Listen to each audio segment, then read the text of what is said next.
This is a very good clip. I want to show you this. What toxic assets? Do we all assume that they cannot be valued now, that there's no way to put a value on It's it? completely false. Oh, it is not. You can put a value on it. What I can tell you is toxic assets are trading in the billions of dollars every day. Yeah. Okay. There's a dealer called Amherst Securities. They trade $500 million a day of so-called toxic assets. It's not a business that we particularly invest in, Right. but they're encouraging us to participate. Well, so on the basis of that trading, would you be able to determine what the toxic assets owned Yes. by every major bank in The world? vast majority of them. Yes, and the price then becomes too low for the bank to accept. Exactly. That's a fundamental Okay. distinction. It's not that they can't be And they don't priced, wanna it's accept that what- nobody wants to they don't look at wanna that price and accept accept market it. value. We made it worse because we allowed the banks to keep the assets at higher value. And this reduced transparency. We changed the rules, and so in some sense, we reduced their incentives to sell these assets in the market. Exactly. So these guys, they explain that the first guy, he explains that the toxic assets are traded every day. The types of asset that the banks are hold that we call toxic, and they're traded every day. And they have a price because they're being traded. Somebody buys them, somebody sells them. And then the guy kicks in with the darker hair and he says, yes, but the banks don't want to sell them at the price that's offered. Okay, why is that our problem? Why is that your problem? Why is that anybody's problem but the banks? They are holding toxic assets that are low value. And you just like when you're trying to sell your house, and it's really heart-wrenching, of course, for people that have sold a house expensive and they want to sell it, and they say, people have to pay this and this for it. Well, no, people don't have to do anything that they don't want to do.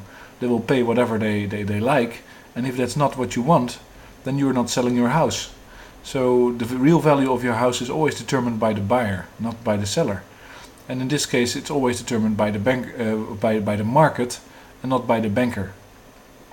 And then Stiglitz kicks in the end to say that because of recent changes, the banks have been allowed to hide the real value of their toxic assets.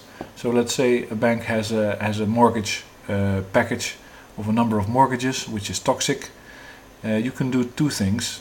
You can just keep it at the original price, of course the price on which all kinds of other derivatives have been based.